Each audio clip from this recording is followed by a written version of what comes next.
Okay, so your GMO, that means greetings. Yerase, that means thank you. My name is Ojirafo Kwesi Ranehambata Akan. So I'm doing this live because I wanted to give an update to our progress with regard to our film project and to introduce certain people if you haven't seen the previous videos that we put forward or some of the posts, or if you're not on our page and you weren't aware of this, we are producing a feature film. Now, so far, I've published and produced and released 2 documentary films. And let me show you the covers for those, just so you can, for those who are unaware.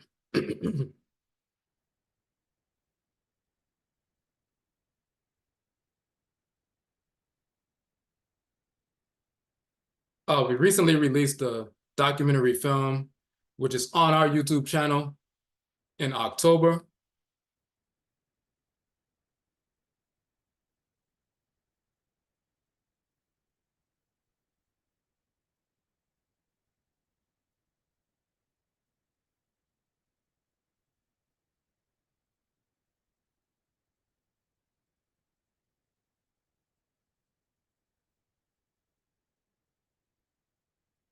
Okay, so these are the 2 images for the 2 documentary films that we produced. The first one is Amarukafo Adibisa, African American Ancestral Divination. And we released that one in October, a few years back. And it deals with the forms of ancestral divination or spiritual consultation that our people preserved in our blood circles when we were forced into the Western Hemisphere during what we call the Umusu Kessie, the Great Perversity, the enslavement era. But we maintained our ancestral religious practices, and these practices are what empowered us, made us resilient to overcome enslavement, and many of our people waged war against the slavers, freed ourselves, established independent settlements, defended them with arms and so forth. But it was through our ancestral religious practices that we maintained our identity, and we continue to move forward. So we go into detail about that. We released that in October of 2018. Then October of this past year, we released the second documentary film, Hoodoo, Akan Ancestral Religion in North America. So we show, and we're going to detail about this, where we prove that the Hoodoo tradition, Hoodoo itself comes from the Akan term umdu, which means medicine from roots, trees, and plant life. Umdu also means to become heavy with the spirit through spirit possession and spirit communication. Umdu also means to feel a presentiment or foreboding, to see what's unfolding in the spirit realm and make ritual adjustments. So the Akan term umdu came to be pronounced hoodoo in North America. We show that Akan people from the regions of today's Ghana and Ivory Coast in the western part of the continent of Africa, there are over 26 million Akan people today in the western part of the continent. One of the largest ethnic groups. It was one of the largest ethnic groups from whom many of our people were taken and forced into North America. So those of us who are Akan people who are forced into North America, we continue to practice Akan ancestral religion. And we utilize the term, Akan term, umdu, to describe not only our identity ethnically, but also our ancestral religious practice. So umdu came to be pronounced hoodoo, but hoodoo man or hoodoo woman was originally an Akan man, an Akan woman. We also use the term kanche, like kanje man and kanje woman, and some would assume that kanche is a corruption of the European term conjure, like conjure man, conjure woman, but it's actually the Akan term kanche. And we go into detail about the language ka and ache and how those terms are combined to be kanche, to utter incantations to make the spirits come forward. So terms like kanche and undu and haint spirit and mojo and Haijan the Conqueror, which is Jama Kakaru and so forth. We go into detail to show that all these different terms and practices and religious, functions are all Akan terms, religious functions, multifaceted, multi-tiered, metaphysical terms that are found only in the Akan language that we preserved in our blood circle. So we preserved our identity in North America as Akan people through the practice of the Hoodoo tradition. So we go into detail about that. We travel to ancient Khanid and Kemet, ancient Nubia and Egypt, as well as Ghana, West Africa, to show the continuity of culture from ancient Kemet, ancient Egypt, as well as Khanid Nubia to West Africa into the Western Hemisphere and North America. We show, for example, the Medutu, the hieroglyphs of ancient Kemet, the terms that you find in that ancient language turn out to be the very same terms you find in the Akan language with the same meanings thousands of years later. And then hundreds of years after that, you find those exact same terms like mojo and haint and kanche and undu and so forth in the Hoodoo tradition, preserved after thousands of years from traveling from ancient Khanid Kemet, Nubian Egypt to West Africa, Ghana, Ivory Coast into North America. So we go into all of that in that film. So, and that is, you can access those via our website. Now, those are documentary films. Now, what we're going to do is produce, and our aim is to release this film this year, November. We aim to release this new film. So let's check this out.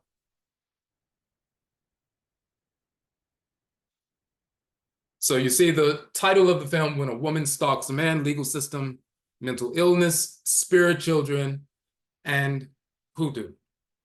And why are we naming the film that? So this is not going to be a documentary. It will be a feature film with actors and actresses and so forth. A regular, widely distributed film. 1 out of every 3 adult women have been stalked in their lifetime, which is an insane statistic.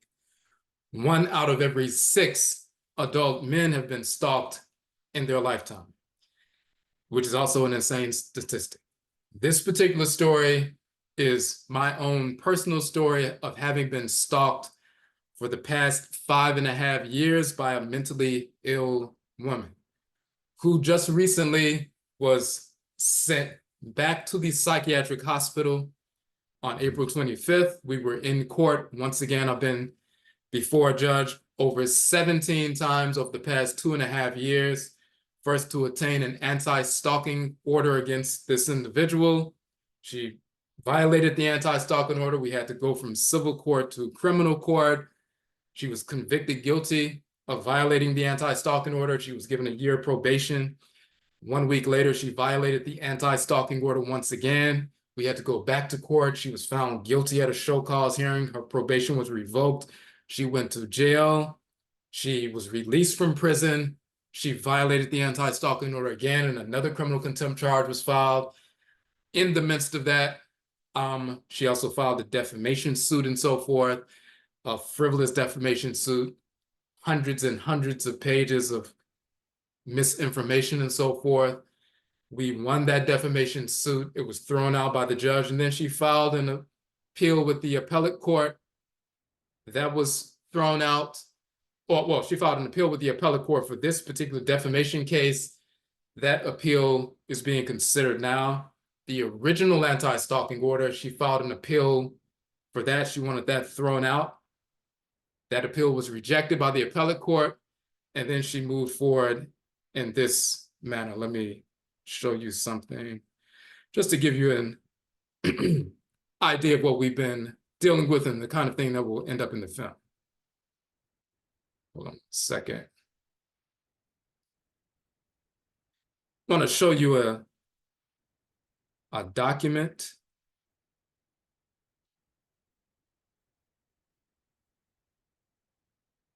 Okay. So as you can see, it says Supreme Court of the United States. And it has the petitioner. And we'll get into why she started fraudulently using my last name versus me, myself, Mikyia Khan. It was docketed on December 6, 2023. The petition was distributed for conference on February 16th, and the petition was denied on February 20th. So she filed a petition which is called a writ of certiorari with the Supreme Court, petitioning to the court to review that original anti-stalking order, to have it thrown out because she was claiming she never stalked him. So let's get into some detail.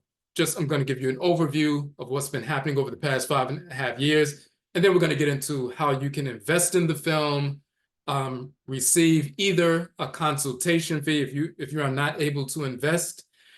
We're seeking just a handful of investors so we can produce the film. A handful of investors. We'll be able to do that with a small number of investors and so forth. But if you're not able to invest, we're offering a 10% return on investment. So you invest a certain amount.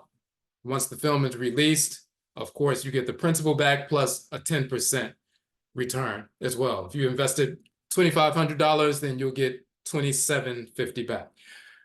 For those who are not able to invest at this time, but you would like to assist in the process, if you find one or more individuals who are able to invest, then you will receive a 10% consultant fee simply for finding an investor. You will be able to find people that you know, friends, family, colleagues, and so forth, that we are not able to reach or we don't know and so forth. So that finder's fee, if you found somebody who's willing to invest, maybe somebody who invests in the stock market. And instead of investing in the stock market at this particular time, they said, well, you know what? We'll simply invest in this film. We'll get a 10% return by the end of the year, around December or January.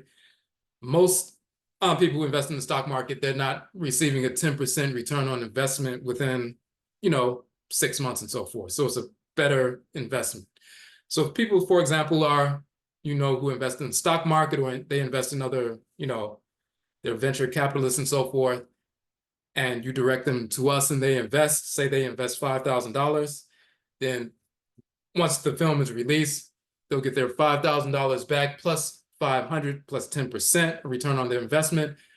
But since you found them, once they invest, you'll receive 10%. You'll receive a $500 consultant fee upfront. So if they invest tonight, or they invest tomorrow, and they send $5,000, then you will receive $500 tomorrow because you found them. And this is how independent filmmakers, this is one of the many ways independent filmmakers raise funds to produce our films. If we don't have $1 million budgets and so forth coming from studios, then we have different ways to raise funds. Now, let me show you real quick.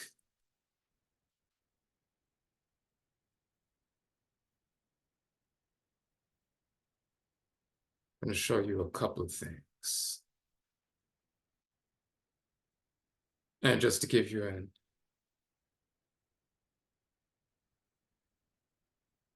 an idea of how we approached it previously, and then how we're moving forward in a different fashion this time. Okay.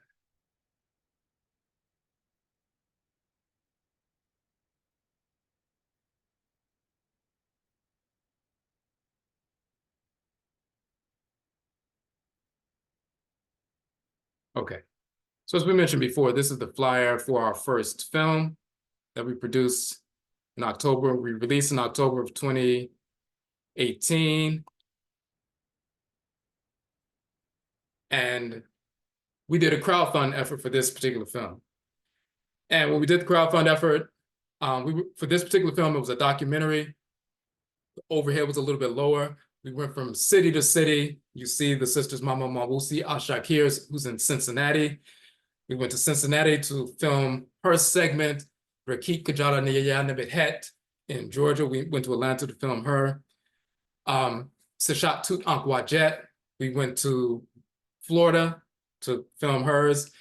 And Voodoo Queen Galinda Laveau, who was in New Orleans, we went to New Orleans to film her segment. And of course, I filmed mine. So, but the overhead wasn't as much as a feature film because it's a documentary. So we had a goal of $16,000. We raised $16,000 for the film, and we were able to go and travel and get the equipment and so forth and do what we needed to do. It took about over a year to raise the funds, but it was a crowdfund effort. it took us time to, do the traveling and the filming and the editing and so forth. So it was fine with regard to a year. This time, and so that was the first film 5 years ago. We actually, as we're going to show a little bit later, we actually won an award for Best Original Documentary, as you can see here on the flyer, at the Kwanzaa Film Festival in New York. And we were also accepted at the Pembroke Taparelli Art and Film Festival in California that same year. And we're asked to sit on a panel about race, religion, and social justice and so forth, and a number of different things. That was a good look for our first film and so forth. But we did a crowdfunding effort for that first film. Now,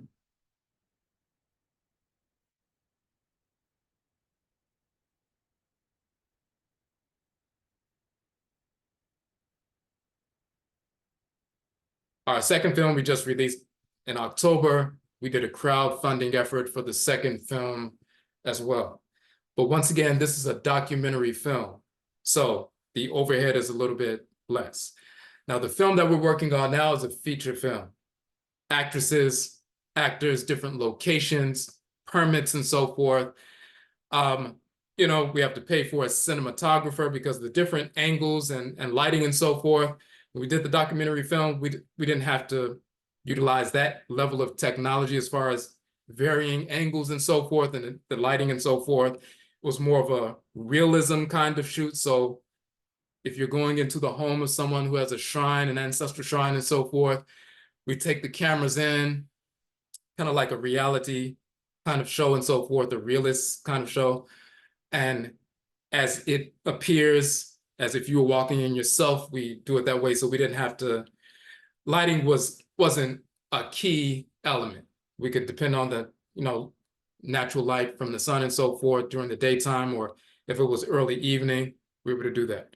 With a feature film, you have to have multiple cameras. You have to have the lighting in a certain way. We have to pay actors and actresses, a number of different things that are taking place, permits for certain shooting locations and so forth, a lot of different things. So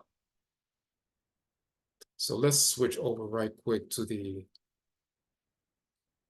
effort that we have up now.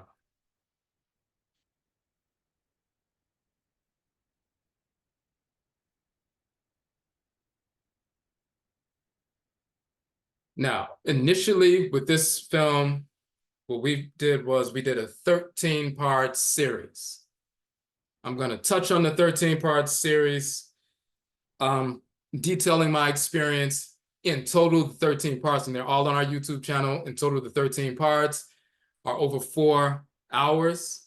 So we go into detail and we show documents and so forth of everything that took place. I'm going to go through it in a minute or two right now just to give you a summary, but that is on our YouTube page. And we did start a crowdfund effort for this film, and when Woman Stalks a Man, legal system, mental illness, spirit children, and hoodoo.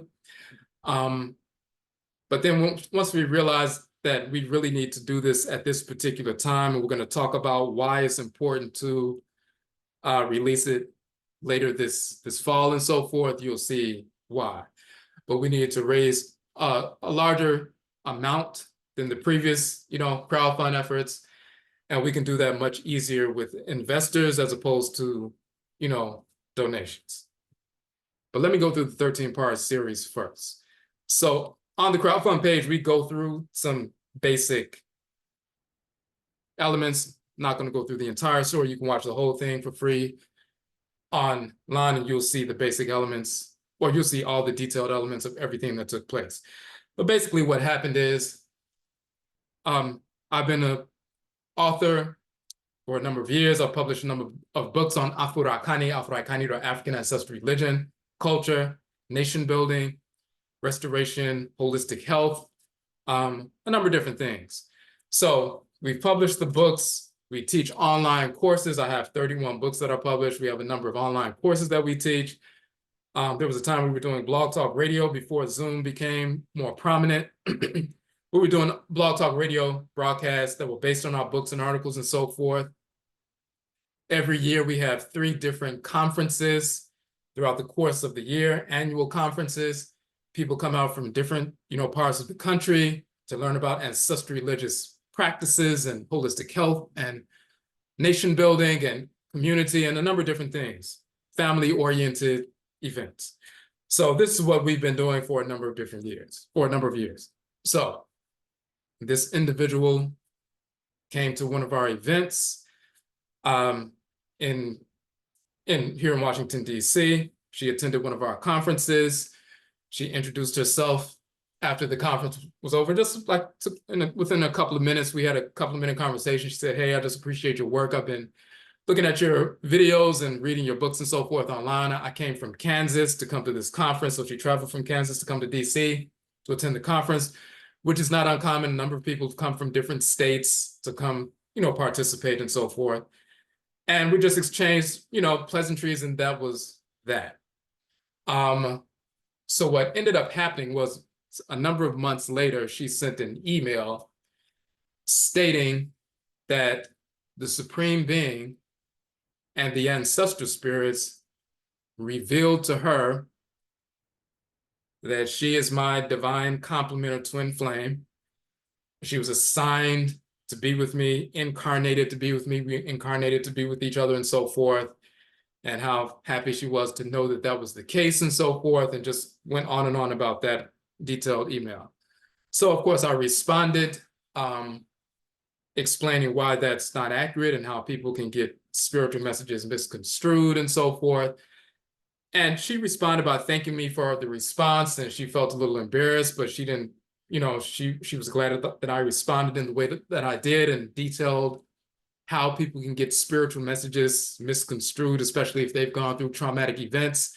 And she admitted that she had just recently gone through a traumatic event in her life, and right around that time, she had come across my website. And so she could see how she misconstrued these spiritual messages, and she was apologetic, and it was no problem. 4 weeks later, she took a bus from the state of Kansas for 20 hours to Washington, D.C. with her 3 sons and showed up at my doorstep seeking to gain entry. So that's what began the stalking. That was September of 2018.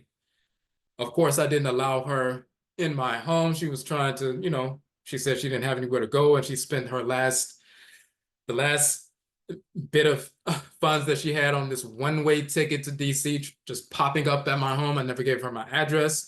She never told me she was coming to the city. If she did, I would have said, you shouldn't be coming to see me because, we have no reason to communicate. But she thought she was going to force her way in. Of course, I didn't allow that. She went back to Kansas. She spent the next 3 years cyber stalking.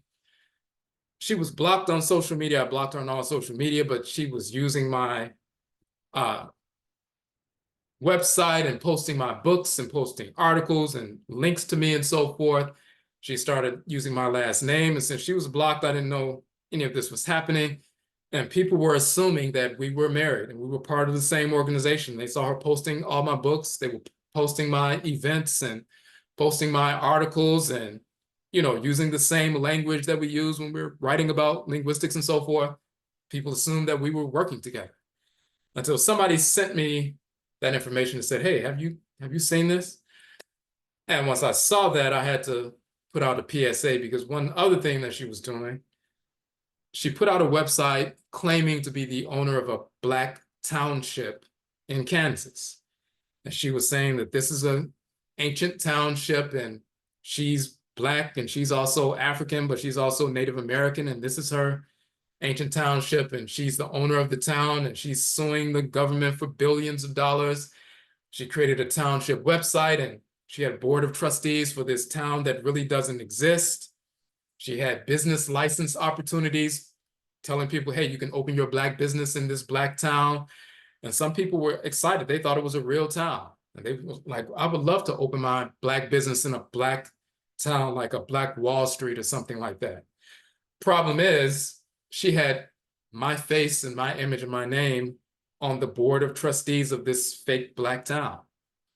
She created a holiday, and she said that they were going to honor me as the warrior chief of the Choctaw Nation in North America in Kansas as part of a yearly, sacred holiday honoring our elders in the town. I had nothing to do with this foolishness. It was all a scam. It was all fraudulent. She was trying to get people to send her donations and send her money for a business license in a fake town. She had tabs for garbage pickup day on, certain days for this fake town. So we put out a PSA on Facebook saying, listen, we don't affiliate with this individual. This individual is a scam artist. If you want to know who we are connected to, just come to our website, but this has nothing to do with us. So after her doing that kind of, misinformation for about 3 years, she decided she needed to confront me in person. She was trying to force me to accept her and read a nonsensical book that she wrote about this fake town and all these different things. So she showed up again in Washington, D.C. 3 years later in October of 2021. Showed up at my home once again. This time she was by herself. Banging on the door and sliding things through the door and so forth, and talking through the door and sitting on the floor, talking through the door and so forth. So the police were called. She was sent away. She showed up again. The police told me to file an anti-stalking order, which I did. Over the course of a couple of months, she was evading the anti-stalking order, summons and so forth, but eventually we were able to serve her with the summons. She was compelled to come to court. The anti-stalking order was granted, so she was forced to submit to that anti-stalking order for 2 years. She's not able to contact me and so forth, through social media, email, directly, phone, by a third party and so forth. But she started violating the anti-stalking order, and a criminal contempt charge was filed. So the criminal courts took over. She was found guilty of criminal contempt, as I said earlier. She was given a year probation. If she completed her probation, she would not receive her original sentence of 6 months in jail. When she was found guilty and given probation, 1 week later, she violated the court order. We were back in court in August of last year. She was found guilty and she was sent to jail. After being released from jail, 5 weeks later, she violated the anti-stalking order again. Another criminal contempt charge was filed, and this is the part of the case we've been fighting ever since, because she's been putting up a number of different, legal maneuvers to continuously push the case back. In the midst of that, she filed a defamation suit. She said I defamed her by calling her mentally ill. Yet we proved and we were able to show that she was diagnosed with a mental illness, and she even had to produce the documentation. It's all part of the court record. She said we defamed her by calling her a stalker. Of course, she was found to be a stalker. She went to jail for stalking. We have the court orders and so forth. So that defamation suit was rejected by the judge. She filed an appeal to that, and I just had to file my brief in the appellate court, and it's in briefing right now. At the same time, as I said earlier, she filed a appeal to the original anti-stalking order, trying to have it thrown out. That was rejected by the appellate court, and then she pushed it to the Supreme Court, and we just showed that document. Part of the defamation suit and part of her appeal was this fabricated story that she wasn't just coming to my home with her 3 sons because, as she told me just 4 weeks prior, that the supreme being and the ancestral spirits designated her as my divine complement, and she incarnated to be with me. She said, oh yeah, I said that, but that's not the reason I came to his house with my 3 sons popping up in the city. I was escaping human trafficking. I've been in slavery for 40 years, and once I went to his site and saw the Hoodoo tradition, it was through Hoodoo that I was able to escape slavery. And my sons were enslaved as well. So she wove this whole human trafficking narrative of 40 years a slave, and how she was 2 years old and she was taken by the human traffickers into a human trafficking network because she was able to see the future, and they used her as an oracle, and they called her the sleeping goddess and the golden goose. That's what she was known as in human trafficking circles. And she was human trafficked for decades until she was able to break free and escape to DC to seek refuge in my home to escape human trafficking. Total nonsense. She simply took stories of people's real experiences with human trafficking and applied them to herself. She stated that her son was decapitated by the human traffickers. This is in the court record. And an FBI agent or a government agent posing as an early morning jogger. She was taken to him, and when he opened up his backpack, the head of her son was in the backpack and so forth. A number of different ridiculous stories like that. She wrote hundreds and hundreds and hundreds of pages of stories like that in her defamation suit, trying to prove to the judge that the real reason she showed up at my house was not because she was stalking me, but because she was escaping human trafficking. She talks about a number of different things. But then also in the suit, she talks about how she's channeling the ancestral spirits in the court document. So in parentheses, in the court document, she purports to be speaking on behalf of the ancestral spirits, and they are speaking in the lawsuit. And one of the things that they say is that the ancestral spirits and the Supreme Being chose her to be my divine complement. We will not be assigned any other divine complement in this incarnation or any future incarnations. When she's quote unquote channeling the ancestral spirits, and of course the judge is being forced to read this nonsense. She's sitting there reading a court filing, and this person is talking about the ancestral spirits is speaking. The ancestral spirits are saying that eventually I'm going to apologize for having her, arrested and incarcerated and so forth. And I'm going to seek her hand in marriage, and we're going to be married for 60 years, and we're going to have 11 children. And she said the 11 children have already chosen their names from the spirit realm. So she purported and proceeded to list the 11 names of the children that we're going to have over the next 60 years. In the same breath, she's also saying, oh, I wasn't stalking him. I was just trying to escape slavery. So that was going on, been going on. I've been back and forth in court for the past 2.5 years. The recent update that just took place in April, she violated the court order again. Actually, in March, she violated the court order again when I put out my 13-part series, When a Woman Stalks a Man. She's put out a series, When a Man Lies on a Woman, and she started trying to rebut everything we put forward in the 13-part series. That was a violation of the court order. We went to court. She was incarcerated. But then the new judge also ordered a mental competency evaluation. She was also already ordered to undergo a psychiatric evaluation, which she did, and she was found to be diagnosed with a mental illness. But just because someone has a mental illness doesn't mean they're not competent to stand trial. You can have a mental illness like major depressive disorder or a form of anxiety disorder, but you can still understand what the lawyer is saying and what the consequences of your actions are and so forth. She represented herself in court in the 2 criminal hearings. The first criminal trial, when she was found guilty of violating the court order, she represented herself as her own attorney.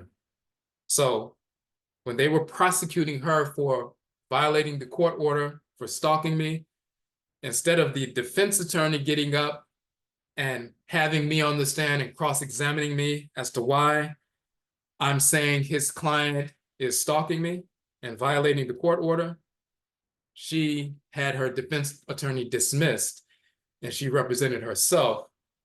So she, the person who was stalking me, was interrogating me on the witness stand. She was cross-examining me about why she was stalking me.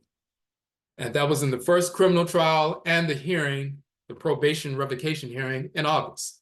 So she represented herself as her own attorney. She cross-examined me on both occasions. She lost, of course, but she was competent enough to know, right from wrong and, what was going on. This time, when the court saw her response to this most recent violation, the judge said, you know what? We need to have her undergo a mental competency evaluation. And they incarcerated her on March 13th, just a couple of months ago. She was evaluated in jail. On March 18th, we were back in court. She was found to be not competent to stand trial, so her mental health had deteriorated since last summer. They transferred her from the prison to the psychiatric hospital here in DC, major psychiatric hospital. She was there for 40 days for competency restoration. On April 25th, we were back in court. She was found and determined to not have restored her competency. So they sent her back to the psychiatric hospital, still a locked facility, still incarceration and so forth, to continue that therapeutic regimen and so forth. And we have another court date on June 20th. If she's found to be competent once again to stand trial, then we will go back to trial. Of course, she's going to be found guilty, and she's going to get that original 6-month sentence. In addition to that another 6-month sentence most likely. So she'll be incarcerated for at least a year. But right now she's in the psychiatric hospital. While she's in the psychiatric hospital, just a few weeks ago, she did a handwritten brief to file with the appellate court, and she hand wrote the brief in the hospital and mailed it to the appellate court. She's still trying to have the defamation case thrown out, which of course is not going to be. She's going to lose the appellate court case, and then when she files for the Supreme Court to, take over the case, of course, she's going to lose that as well, and she will have run out of her options at that point. But going back and forth to court for the past 2.5 years, her filing hundreds and hundreds and hundreds of pages of foolish manufactured stories about human trafficking and murders, and her son that was decapitated. Now there's a young man who's walking around impersonating her son, but that's not her real son, it's an imposter. All kinds of nonsense that she's forcing the court to read and go through, but I had to read all that nonsense. I had to respond to it in court. I had to file multiple filings to refute these different things, and you have to go through this entire process. So that's just a snapshot of what's been happening for the past 2.5 years. That's probably about 10% of the things that have taken place in our 13-part series. That's on our YouTube channel. I go through the entire 5.5 years from the beginning to this point, and we show all of the documentation to prove everything we're saying. So we decided, instead of making a documentary about this, we're going to make a feature film, because it can help individuals even just navigating the court process. We often hear about people, women being stalked by men, which is, that's a terrible occurrence. And there's a lot of light being brought to that through documentaries and specials and so forth.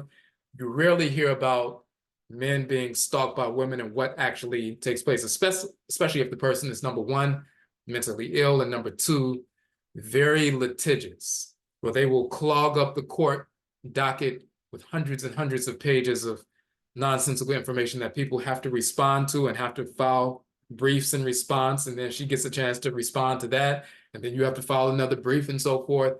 You can't just leapfrog the process. You have to go through the process. Some people say, well, why are they allowing her to file all of this nonsense? Why would she file nearly 1,000 pages of documentation, which is full of foolishness? The most recent thing, for example, that she filed, just to give you a snapshot, when she was cross-examining me, she put forward a theory that not only was she escaping enslavement and human trafficking, and I had an obligation to accept her and her children into my home because I'm a religious leader, according to her. She also stated that because her 3 sons were conceived by rape by the 2 original biological fathers, spiritually, since they raped her to conceive the children, which of course is not true, but that's what she said, spiritually, they can't be the real fathers. Even though they're the biological fathers, spiritually, they're not the real fathers. Only the person's divine complement can be the true father. And since she states that the Supreme Being and the ancestral spirits designated me as her divine complement, she told the court then by default, I am the father of her 3 children. She made that argument in court. In criminal court, she also made that argument in the defamation suit, and she went further and asked the court to order that I pay back child support for 18 years for her 3 children, since by default I'm their spiritual father. Of course, we've never had any relationship at all, not in any way, shape, form, or fashion. She asked for 18 years of back child support for her 3 sons, since I'm the quote-unquote spiritual father. And she asked for $637,000. That was part of the defamation suit. She also argued that in criminal court. Of course, that fell on deaf ears. This time, when she was back in criminal court, she gave a new twist to the story. She said that my ex stole my sperm cells, sold them to the human traffickers, which she says is the white Jewish mafia. They in turn took them and used those cells to impregnate her. And now her sons are now, in their 20s. So use those cells to impregnate her. So actually, her 3 sons are actually my biological children. Of course, by the time I met my ex-wife, she already had 2 of her sons. But of course, that doesn't matter when someone's lying. And the first time we ever met was a few years ago, when she came to a conference and we talked for 2 minutes, and that was it, in 2017. But of course, that doesn't matter to somebody who's manufacturing stories. But when the judge read that story about human traffickers stealing sperm and selling it, ex-wife stealing sperm and selling it to human traffickers, and then they're using it to impregnate her, and these are my real kids and so forth, the new judge on the case was like, you know what, let's do a mental competency evaluation for this individual. I know she had a psychiatric eval before, and I know she's been diagnosed with PTSD, but she needs a little bit more. So, but that's just a snapshot of the kinds of stories that she was telling in that defamation suit. And again, that's about 10%. The other 90+% you will find in the 13-part series. But we decided to say, instead of doing a documentary, we need to tell the story in the form of a feature film. So that is what we're working on. And once again, the budget is bigger than the original documentary films that we did, because once again, we have to have a cinematographer, video editor, photographer, and so forth, permits and shooting locations, and the equipment and lighting and everything else, and actors and actresses. So let me show you what we're looking at. And of course, if you have any questions, just, let me know.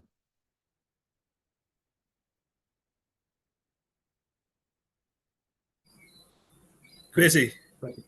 Yes. Yeah. I watched the videos that you put up about her. I watched all of them. One thing that you mentioned in one of the videos that really caught my eye though was you was mentioning about how people misinterpret dreams a lot. Where they get dreams where it comes from the ancestral realm, or they may invoke the divinities and get a dream, and they misinterpret that dream in a way that may be contagious towards their biases, and then that leads towards destructive behavior along the line. So recently I had a couple of dreams where I try to interpret something similar to this here, because it's like I've been talking to somebody and I try to like get the confirmation from the Nananunum Saman from the Abosom. Is this person complimentary to me? Is this person actually somebody that I should move forward with my energy? And over the last 2 nights, 3 nights, I had dreams about the person. So I'm telling myself, okay, I get in dreams about this person, but how am I to interpret this? Should I go and run and say that this person is my divine compliment just because I get in the dreams? Because clearly I'm working at the shrine, the work is being put in, and I'm getting the dreams about the person, but how am I to interpret these dreams? So, I try to understand, like, how do you go about interpreting these dreams so you don't go down that road of thinking, oh, this person is my divine compliment just because they appear in my dream and I invoke and ask the divinities and I don't know some about a question regarding them and if they're complimentary to me. Yes, as a matter of fact, when we it's interesting, one of the broadcasts that we did, and we ended up talking about it in the context of one of the courses. If you look at one of the courses dealing with the biospirituality of the goddesses, the Ntoro Tu Seneb course, talking about the female divinity Bast. In that section, we talked about that article we published on the divination of affection and how to determine whether or not someone is your divine complement. And of course, we go into detail about this whole notion of the twin flame, how Europeans have corrupted that whole concept, and we show the origins of that literally linguistically and culturally in the language and culture of ancient Khanate and Kemet, ancient Egypt and Nubia. We show the hieroglyphs for the term Baiti, and T means dual or twin, and Bai means spirit, but it also is shown in the hieroglyphs in the Medutu as a flame. So the Baiti is literally the dual or twin T, Bai, or flame, and we show the whole cosmology of where that came from. So it's totally different than what Europeans are talking about in all these twin flame books and workshops and that kind of nonsense. But in that Ntoro to Seneb course, part 1, when we're talking about Bast, we talk about the divination of affection article, and we talk about when you're consulting with your Nsamanfo, when you feel like you have a specific interpretation, you can always question that and ask them, is that the proper interpretation? Then they will direct you to information or individuals that will confirm what they give you spiritually. So it's not just a spiritual notion. They will give you confirmation physically, tangibly throughout, the course of the day after you've done that spiritual work. So you don't have to walk around wondering. They'll give you this proper interpretation. If you're not sure and you ask, is this the interpretation or am I missing it? Can I have some confirmation on that? And they will put somebody in front of you who will tell you the same thing physically that they were showing you spiritually. Or they'll put you in front of information that will show you the same thing physically, tangibly, that you were receiving spiritually. And it's not a race either. It's not like, I think I heard this must be it, so I'm gonna, propose to this person. You can get the information, you can get the interpretation, you can get the spiritual messages, and then you can see how it unfolds through time. And then you can see how you work well with the individual or not. And then you'll start seeing the messages that you're receiving spiritually are pinpointing the areas that either prove that you are, complementary, or that show, even if they're not overt, that you're not the complement. This is just somebody you need to do some kind of work with, but that doesn't mean you need to be married. But you can always question, if you feel like you got that interpretation, you can always ask the Nsamanfo, is that the proper interpretation? And ask them for confirmation. I'm glad you mentioned about it's not a race, because the message I got back from my when I was doing the work, what I went and asked my Okra directly, how am I interpreting this? And the message I got was patience. That's the message I got. One word, patience. Okay. Just be patient, and it will come to you. We'll see what it is about.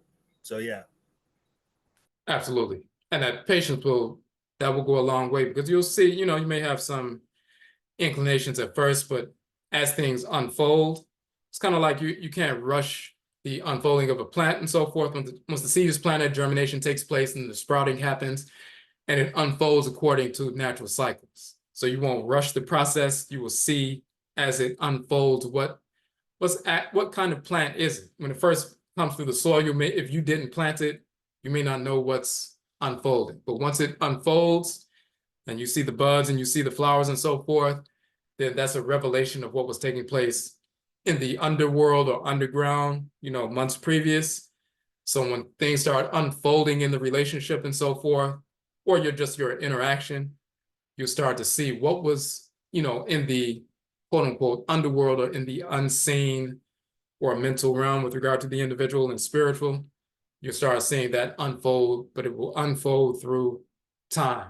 And it's not something that's rushed. Okay. So I just want to flip over real quick. So just to go over these, when we're talking about the investment aspect. So now that you have an idea, for people who are unfamiliar, this is what the film is about. We've already put a casting call out. Our first casting call, we've had some responses for that. We're going to be sending out another casting call for some of the other, individual, characters in the film and so forth. We'll be casting, and then we plan to begin shooting at the end of June. So between June and into July, maybe the end of May into June, but definitely by June into July, we plan to finish the shooting portion. that part of the production. Then we go into post-production. That's going to take a number of months. The goal is to release the film in November. Now, there's a reason why we want to do it that way. So let me show you something.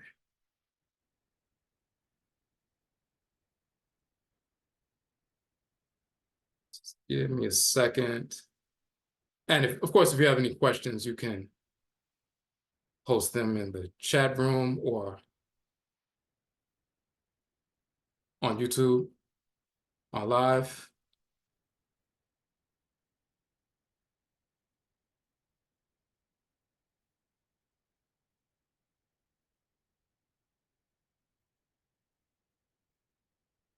Okay.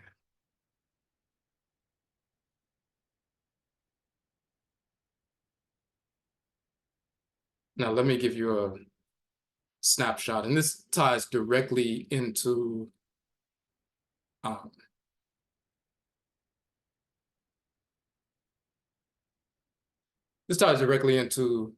timing.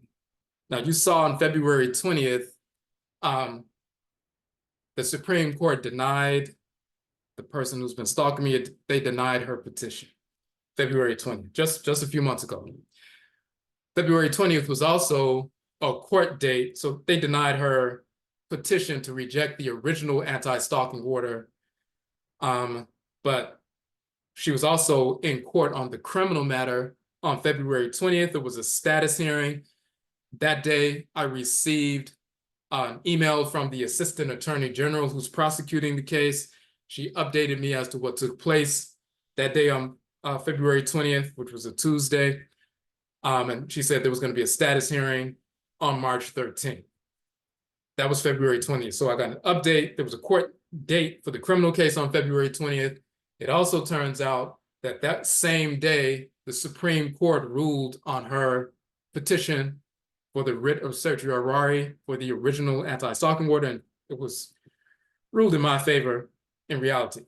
So, but the other thing was February 20th was also the day that I finished watching this 50-part series by this sister who some people you may be familiar with, Risa Tisa. So she did a 50-part series called Who the F Did I Marry? And she did 10-minute segments on TikTok where she just set up her iPhone. She started telling her story. At that time, TikTok only allowed you to do 10-minute, videos and so forth. So it took her 50 10-minute videos to tell her story. So that's 500 minutes. That's, over 7 hours. But she had people in trance. People were captured by it. It went viral she did it over the quote unquote Valentine's Day weekend. Within like a week and a half, she had 200 million views. And a couple of weeks after that, she had 400 million views. Within a few weeks, she was on the Tamron Hall show, as you can see this image here. And then she was on Good Morning America, and she was signed with the talent agency. And she was, within 3 weeks, she was already doing things with Netflix and other companies and so forth. And of course, when you have, 400 million views and have all these people captured, with regard to the story about your life, a realistic, story, people are gonna make films about that.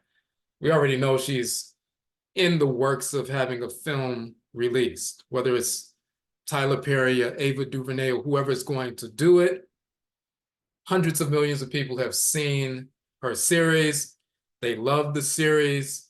She became very popular. She was very, articulate, intelligent person. She did it in a meticulous and chronological fashion. She went through the story from the beginning to the end, and the way things unfolded was crazy. But it's reality. And if you had told somebody previous to the way she did that, because she shifted the entire, game in the sense of, if you told somebody prior to her series, hey, I did a series of videos on my iPhone, it's about 500 minutes. Go ahead and watch it. Nobody would say, I'm not about to sit and watch 500 minutes of you talking. But she did that, and she had people all over the country in different parts of the world entranced by what she was saying. So she showed that people are interested in realistic content. things that actually took place. So they're going to be releasing a movie, and I'm sure by the end of this year, or probably around, Black History Month next year, that's when her film will come out. Because that kind of content, people have an appetite for it, and they've proven it. And even the things that she's been doing afterwards on her, social media pages and so forth, she's still very popular, and people are still very intrigued and interested in what's going on, because real content is something that people are interested in. I was going to tell my story back in October when we had our criminal trial date on October 25th. But the trial date was postponed to November because the stalker manipulated the court process. She had a human trafficking victims rights organization send an attorney to the courthouse to represent her in court, because she lied to her about being human trafficked, and she was trying to get that attorney to have the judge, reject this case. But when that attorney came and spoke to me and I filled her in, she was like, you know what? You're really confirming what I was feeling, because her story really didn't add up. So she decided to tell the judge, well, we can't take this case. But just the fact that she had a human rights or human trafficking victims rights organization, an attorney from such an organization, come down to the courthouse and waste a morning and resources, because she was going to represent her pro bono, of course. There are people who are really human trafficking victims who need, an attorney to represent them in court, and they don't have unlimited attorneys. So she's really stealing a resource from a real victim to play games in court to try to get out of this criminal case, because she knows she's going to be found guilty and so forth. So she's manipulating the process. But that was enough for her to have the case pushed back to November. Then she manipulated the process again and was pushed back to January, manipulated the process again by releasing her attorney and saying, I don't want to work with this attorney, I want to represent myself now. So they had to give her a chance to, prepare her defense, and she was representing herself, and she was diagnosed with mental illness. Then the day before court, she goes before the judge on an emergency and says, I want him to represent me now. I want this defense attorney to represent me now. So then they had to give her even more time so the defense attorney can have a chance to, develop his defense and so forth. So manipulating the process pushed the case from October to November to January to February to March. I was going to tell my story in October. I was just going to do a short YouTube video and just go through the story. But I didn't do it in October. But once February came around and I had this court date, and she said it was going to be another status hearing in March. And then the Supreme Court, that ruling came down on February 20th as well. And then on February 20th was also the day that I finished watching Risa Tisa's 50-part series. It took me a couple of days to get through it. Once I saw that and saw how she told her story and she got it out and it helped a lot of people who were going through the same thing, that's when I decided I need to put my multi-part series out, and it turned out to be a 13-part series. I wasn't expecting it to be 4 hours long and so forth, but that's how much time it took to go through all that information. Plus, I'm showing the documents, the court orders, the emails, everything to prove everything that I'm saying. So put it out in late February, early March, and we had thousands of views and so forth. And once we saw that people were interested in a real story, and it kind of, in a sense, it's kind of like the male version of what she told. She told her story, and it's like ours is the male version. I decided then that the best way to put the information out was through not just a documentary, but a feature film, so people can see how things unfolded, like placing you right there, watching the film and seeing these things unfold, seeing somebody show up at your house, taking a bus for 20 hours with their 3 sons and popping up at somebody's house trying to move in, saying the Supreme Being and the spirits said that you're my divine complement and we incarnated to be together and so forth, and all the different court dates and a number of different things. So that's the reason that's the reason I told the story at the end of February, beginning of March, and that's where the 13-part series came from. But that's also why we want to put the film out later this year, around November. It'll take a few weeks, maybe a month at most to film it, but the post-production, the editing, that will take a few months to go through all of that material and edit it in a proper way. Prior to that, we have to, get certain permits and different things in place, as well as the casting and so forth to prepare, that pre-production process. But, once we get through the pre-production and the production process, that post-production is going to take the most time. But we wanted to release it later in the fall because we feel like that's around the same time that they will probably release, her film, or maybe they'll release it in the spring and so forth. But the appetite for real life content is there. She's proven that people are interested in that kind of content. And on one hand, it's, from the female perspective of what she's gone through. And now we have something similar that's just as extensive on the male side. And it's not something that we had to make up. We didn't have to create a script and make up a story. This information about decapitation and her son being impersonated by a fake individual and she owning a black town, all these different stories and things that I haven't mentioned yet that you'll see in the 13-part series. All of that is the kind of content that people will be interested in seeing. So we want to go ahead and move on it now while people are still open to that kind of, content. And also before there's this copycat process. We've seen a few women try to copycat what she did and it didn't work. It fell on deaf ears. They tried to start doing a multi-part series and telling a story and so forth on TikTok, but it didn't really work for them. We haven't seen yet a male try to do a copycat process and make up some kind of crazy story and, put it out there and try to go viral.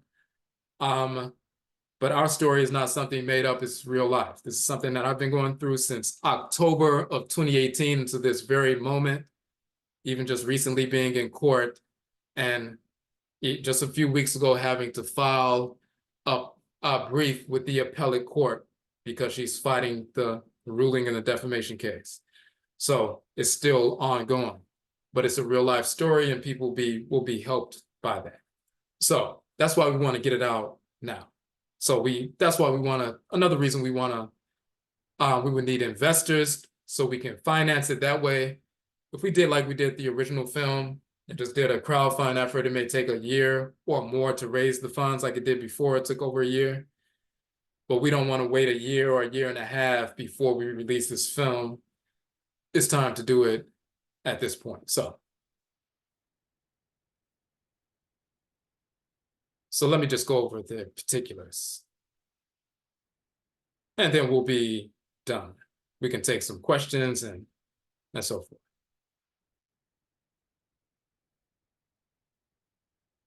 Let's see. Oh, one question in the chat room said, I'm not sure if you mentioned this earlier. I'm sure she had a history of similar acts, but was your experience the first documented that had made it to court that you're aware of? So, yes, as far as her stalking someone and it ended up in the courts, yes, we've checked, didn't see anything in Kansas, didn't see anything anywhere, as a matter of fact. The only thing that we saw, and even if you Google her name, she's filing court cases against the Kansas state government, United States government, certain banks and so forth, a number of different lawsuits, and certain people who are diagnosed with certain expressions of mental illness, especially the personality disorders in that cluster. So for example, paranoid personality disorder, PPD. One of the features of that is someone who engages in, excessive litigation as well as stalking. So you have certain people who are mentally ill, they feel like they are not heard by friends or don't have any friends, family, the public, agencies, public service, agencies and so forth. Anybody they come in contact with, they're rejected. So the only way that they can seem to force people to listen to them or gain some measure of control over somebody who they obsess over is to file excessive lawsuits. Because when you file a lawsuit, people have to respond. And when they respond, then you get a chance to respond. And then when it goes to court, then you have to meet the person in court. And if you're stalking somebody and you have an anti-stalking order in place and you're legally barred from coming within 100 yards of that person or their home or their car, or their place of work, workplace and so forth, place of business, the only way you can see that person is, if you're manipulative, is to file a lawsuit. Because then they have to come to court and you get a chance to spend time. To you, that's spending time with them. That's the only way you can spend time with them in their physical presence, is if you file a lawsuit, they have to come to court. Or you violate a law criminally and then you have to come to court. Or she can put me on the witness stand and she can come near me within a few feet of me and talk to me and interrogate me, and I have to answer her questions, and I'm forced to speak to her and interact with her, and even filing responses to her filings. She'll file a case, you get a chance to respond, and then the person replies, and that's typically it. But then she'll file an amended response, and then another amended response, and another amended response. So she'll file an amended response, which is 267 pages. And then I reply to that. We're waiting for the judge to rule. But before the judge rules, she'll amend that response with another 200-page response. And then I have to reply to that. Then I'm waiting for the judge to rule. And before the judge gets a chance to rule, she files another, amended response, another 150 pages. I have to respond to that. So for her, it's like having a conversation. It's like interacting. For a mentally ill person, that's as close as they can get to interacting with the person who they claim is the person they've incarnated to be with, and so forth. So, but yeah, so at this point, we weren't able to see anybody else who's, she's been in court with and so forth. So let's see, quick question about the consulting fee. Well, I'm not from the States exactly, but I just try to understand how it works. If I can make a contribution, or what it really involves in, so that I can see what was feasible for me. Okay, yeah, we're about to get into that now. So basically, if you look at, let me make sure we can see this.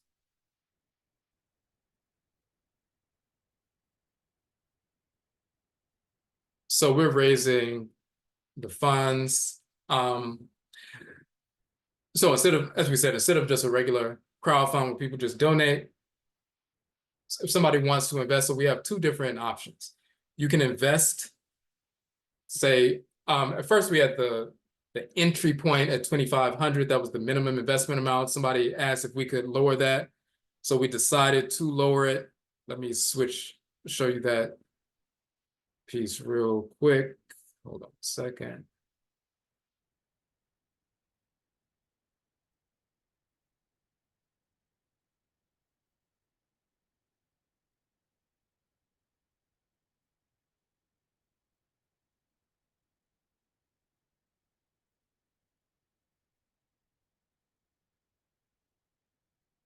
Okay, let me show you the one that we had originally.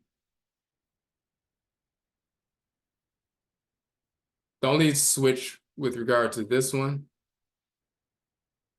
instead of the minimum investment being 2,500, somebody asked, and we consulted about this. They asked, could the minimum investment be 1,000 instead of 2,500? So we decided to lower that. So on the investment side, if you have funds to invest, if you invest in projects and so forth, if with $5,000, if we had 25 people to invest $5,000, we have to raise 125,000, just because we have to pay for the cinematographer, pay for the editor, pay for the lighting, pay for the travel to different states and so forth, permits, actors, actresses, all of that. So that's what it's going to cost.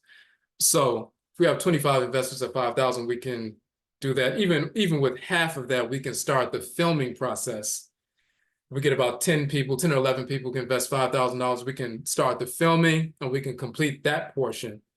And then the major portion, which is the post-production, in the midst of that process, June, July, we can raise the other half of the funds and so forth and get it done. But say if somebody wanted to invest $5,000, or if they want to invest $2,000, if they invest $5,000, then once we release the film in November, We'll start paying people back in December and January and February and so forth. So you'll get your $5,000 back plus 10%, which is 500. So you'll get 5,500 back as, and that's your return on investment, 10%. Of course, if you invested, $2,000, you would get $2,000 plus 200, your 10% return on investment. So that's the ROI, return on investment. The other option is if you're not able to invest, but individuals, one or more individuals who do invest in things, maybe they invest in real estate or the stock market or different things, but they want to invest in a supportive film like this, and you can let them know about the 10%. Of course, they reach out to us. We tell them about the 10% return and everything else, and we'll send them the contract, the investment contract and all of that, contractual agreement. But you will get the consultant fee. So if you told a friend of yours, hey, you can invest and you can get a 10% return on your investment, they invest $5,000 with us, they're going to get $5,500 back once the film is released. But because you brought them to us, you'll get a 10% fee. So if they invested $5,000, you'll get a $500 fee upfront. So tomorrow, if you send somebody to us and they invested $5,000 to assist us in financing this film, then you'll get $500 tomorrow. If they invested $2,000, you'll get $200 tomorrow. If they invested $1,000, you'll get $100 tomorrow. And that's how independent filmmakers who don't get big budgets from studios, part of the budget is to include things like investment incentives so that we can actually get the films done. And then once they're released, then we can start recouping the money and paying people back and everything like that. Now, let's get into that portion, the disbursement schedule. How do we pay people back and everything else? Now,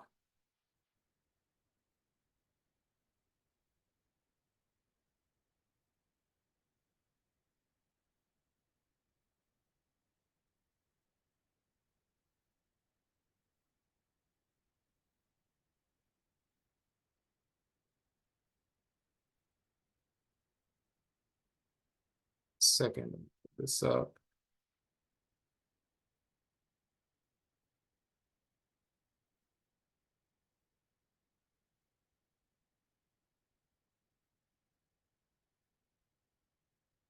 Okay, so that portion we just talked about, consultant fee distributed up front, return on investment dispersed upon film release, which we are looking at the quote unquote Veterans Day weekend, which is November 11th weekend. That also happens to be the transition of Okufo Yao, which is Nat Turner. But that's going to be a 3-day weekend this November, so we would like to release the film during that time. Let me pull up one more document and we'll be done.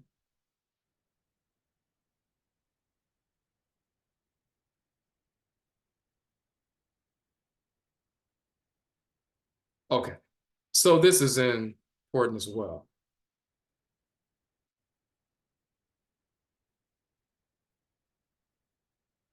And this is where we distinguish ourselves from other independent filmmakers. So in our first film, we showed you the Amarukafo Adebisa. This film, we released that in October of 2018. At first, let me show you. This was before we had these stamps of, approval for being accepted at film festivals.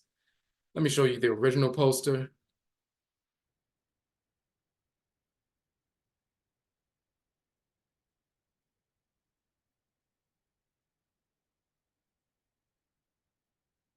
Okay. So that's the original poster.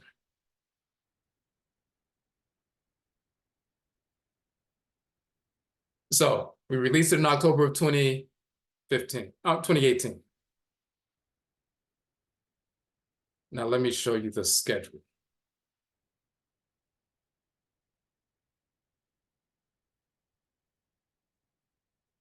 Once we released it, as I said, I've published 31 books, and we do conferences yearly. Lecture in different cities on the books that we've published, and different things. So I've lectured in 33 different cities across the country, from East Coast, West Coast, South, Central, as well as in Canada, as well as in Kemet, Egypt, and so forth. So for us, we're not sitting around waiting for a studio to pick up our film, or waiting for a streaming service to pick up our film. Certain independent filmmakers, what they do is they release a film, they submit it to a number of different film festivals. Hopefully they get accepted. Once the film festivals accept them, hopefully, because you're not always accepted, if they get accepted, then they're like, hopefully some distributor will pick it up and pay them for the film, or they'll have a deal where they can send it to different theaters for a limited run and so forth, and hopefully they can make some money. And if they can do that, then they put it on streaming services, and hopefully they can make some money that way. It's all based on, hopefully it gets accepted at the film festival, hopefully it gets picked up, hopefully they get a distributor, hopefully it gets on streaming services, and hopefully it does well. And so when people invest in films, that's the risk that they take typically. Now with us, we don't have to rely on that kind of hope. I've lectured in 33 different cities, different Black-owned businesses, whether they're, bookstores and different things that have, event spaces and so forth. So when I released the first film, I went to the same places that I've lectured in. So we did 16 cities in 16 weeks, from November 2018 to March 2019. So I was, whether it's Atlanta or Toronto or Connecticut or, Virginia, North Carolina, South Carolina, Florida, New Orleans, Cincinnati, Cleveland, Detroit, Knoxville, Tennessee. We went all over, screening our film, 16 cities in 16 weeks. People will come out, we'll typically rent out a space for 4 hours, show the film for a couple of hours. We would always have a vegan food vendor on site. We'd take a break, people would get their food, eat, and then the second portion, we would have a discussion about the film and the symbolism and everything else. So it'd be a nice event. Then we'll go to the next city and do the same thing. So typically 1 city per week. There are a couple of times where I did a screening on a Saturday, and that was that week's event. But then that evening, after the event was over, I went over and did the next screening the following Sunday, which was the beginning of the next week. So for example, when I was in Cleveland, we screened the film Saturday night. Then that night I left Cleveland and drove to Detroit. And then Sunday, the next day, was the beginning of the next week. And we screened the film, in Detroit. And then I came back to DC. So the difference so that's how we do it. So we, have people come out, they were paying $15 per ticket and so forth, and we would generate the funds. The difference with this time, we'll do the exact same thing. We release it in November. We go from November to March and so forth. Instead of 1 city per week, we'll do 3 cities per week. And we'll do it the same way we did with the Cleveland and Detroit. So for example, I've lectured in Houston, I've lectured in Dallas, I've spoken in Austin, Texas, but it was always at different times on these lectures. This time we'll do something like, we'll go to Houston and screen the film on a Friday evening. That's the first screen. The next morning, we'll drive 2.5 hours over to Austin on Saturday, and then we'll screen the film in Austin Saturday evening. Then the next morning on Sunday, we'll get up and drive 3 hours to, Dallas, and we'll screen the film in Dallas, and then we'll come back home. So we would hit Houston, Austin, and Dallas in 1 weekend. Another example, we're in DC, we can screen the film in DC on a Friday night. On Saturday, we can drive 40 minutes north to Baltimore, Maryland, screen the film there. On Sunday, we can drive, 20 minutes to Alexandria, Virginia, and we can screen the film. In Virginia, we just hit 3 cities in 3 days. We've gone to Durham, North Carolina in the past I've done a few lectures in Durham, North Carolina. We screened the film there, as a matter of fact. So we can drive to Durham. It's 4.5 hours away. We screen the film in Durham. Then we can, on a Friday night, we can go to Charlotte, North Carolina, a few hours away on Saturday and screen the film.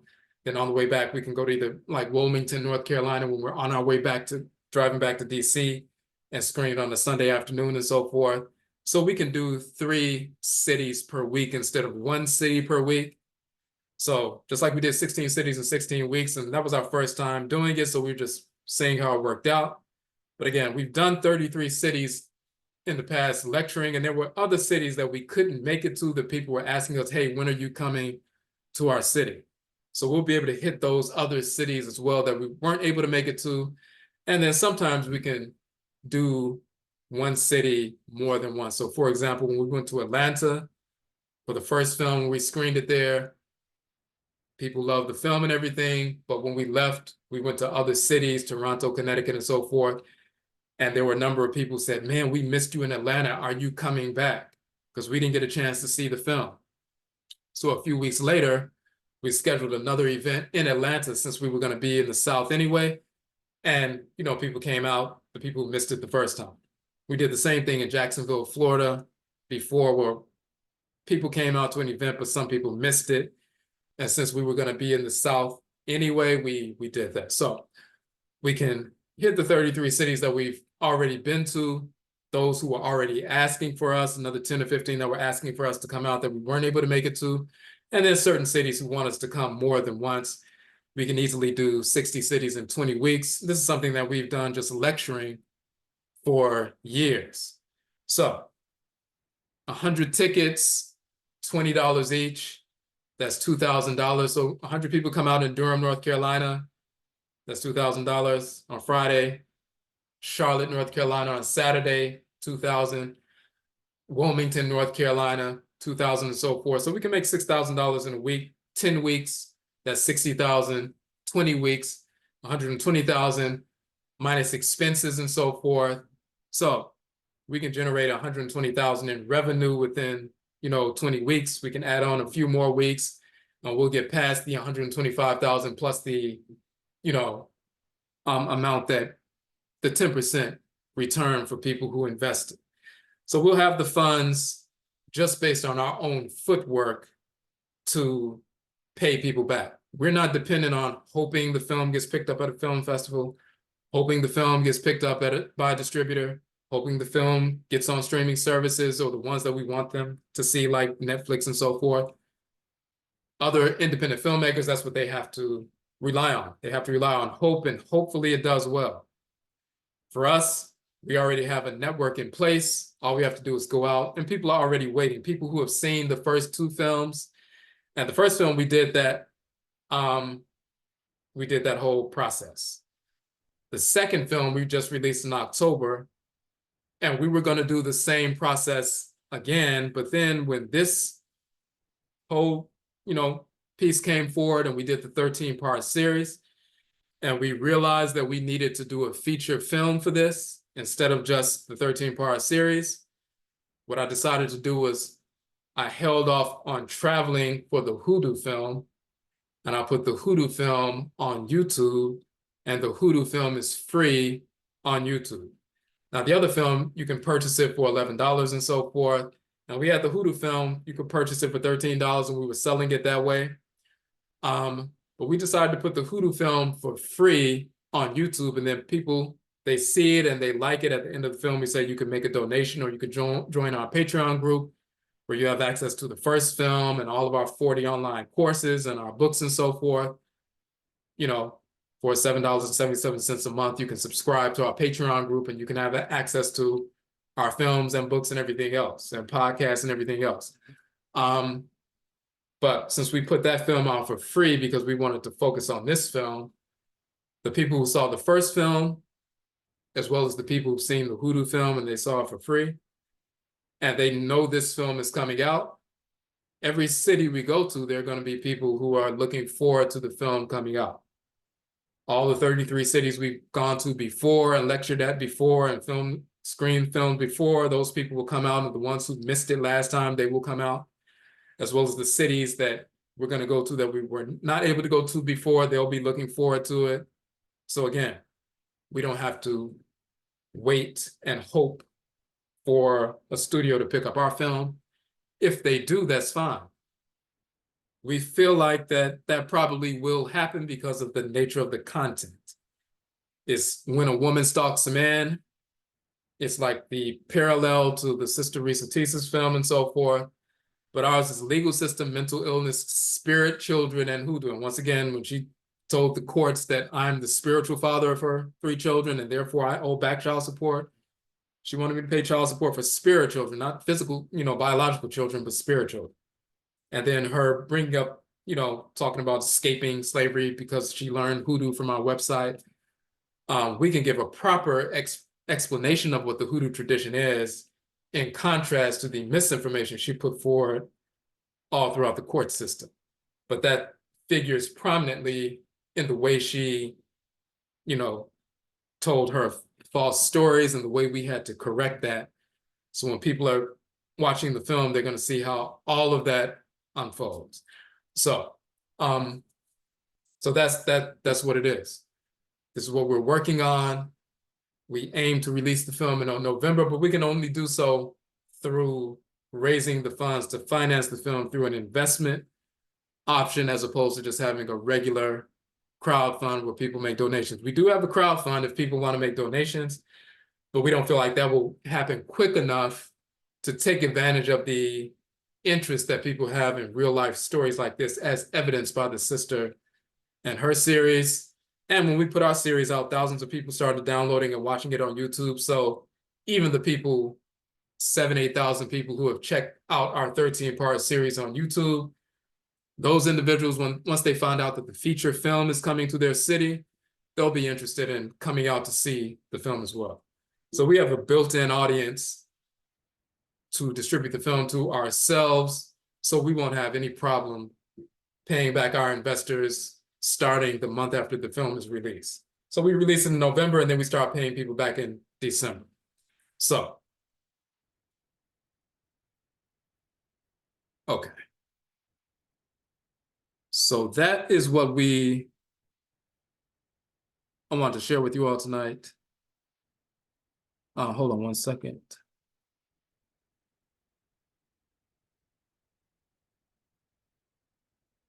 Somebody asked a question in the chat room. Hold on one second.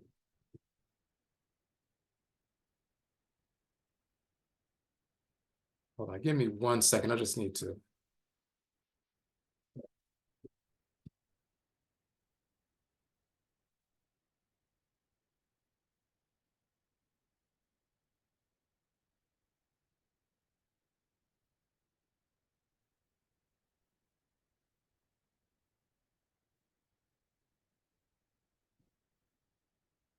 And the question was, does having a shrine in nature, portable shrine, have the same effect as having a stationary shrine in your residence?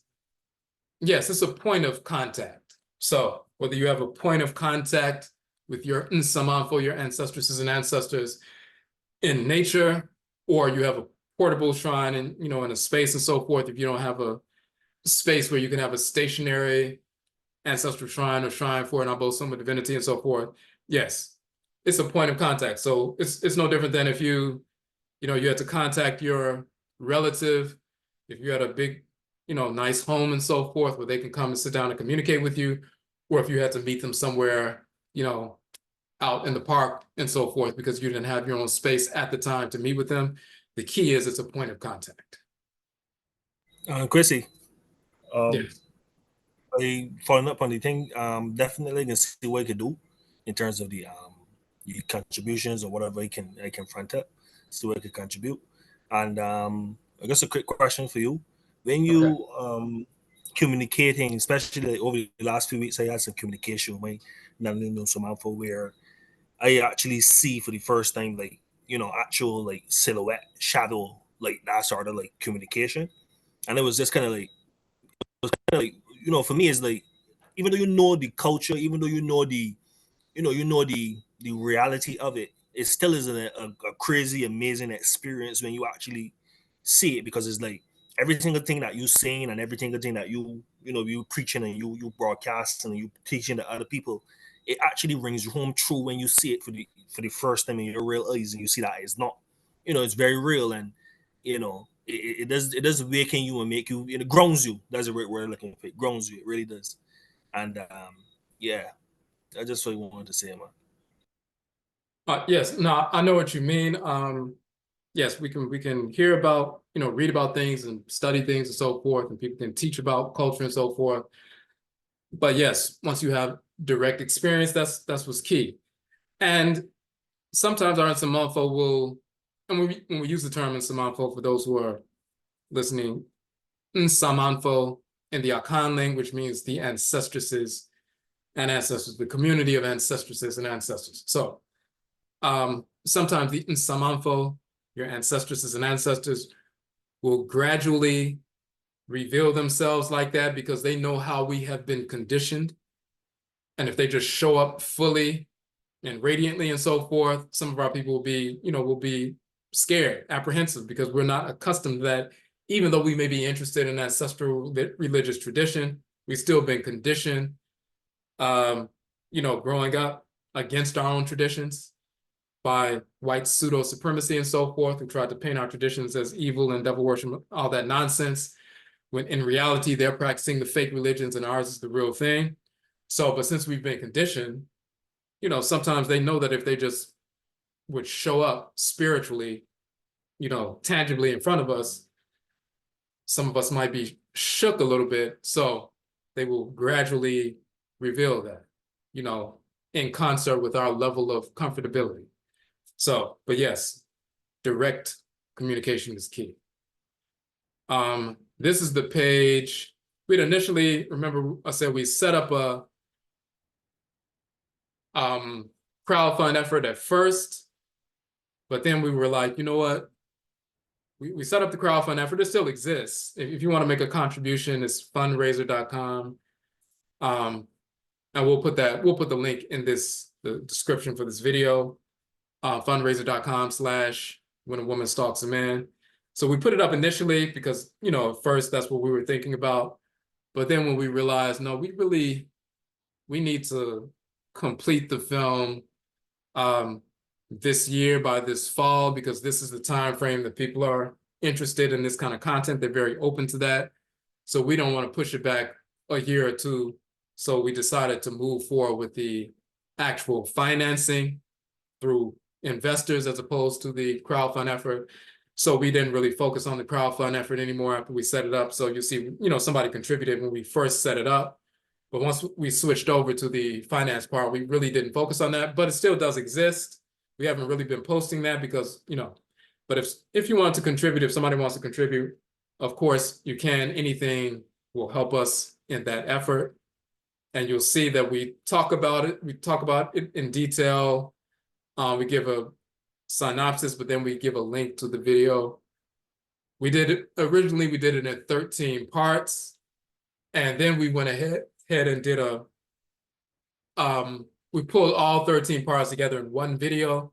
So when you go to our YouTube page, you'll see there's a section that has all 13 parts separate, or if you can click on the one that has all of them together in one video. Either way, it's the same. It's the same thing. Okay. So yeah, so that's what we wanted to share tonight. Please share this information with anybody and you can share this video as well with anybody who's serious about investing. Our investment will be a more sound investment because we have a strategy.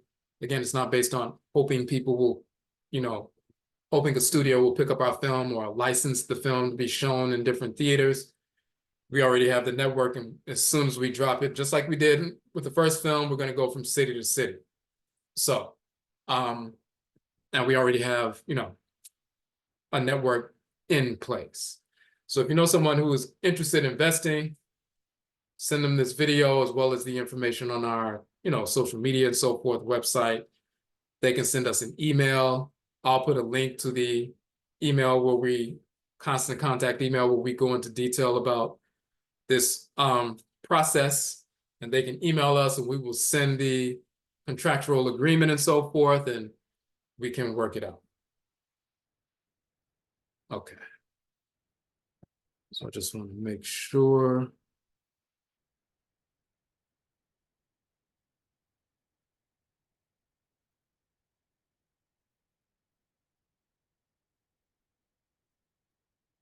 Okay, somebody asked about the commit trip with the group emails. Okay, I'll send that out. I'll find your email and I'll send that out to you.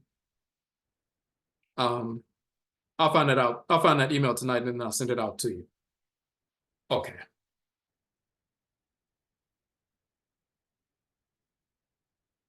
Second. Okay, so again, Yeda say we thank everybody for joining in with us, and Yebishio Bio, we will meet again. That's it.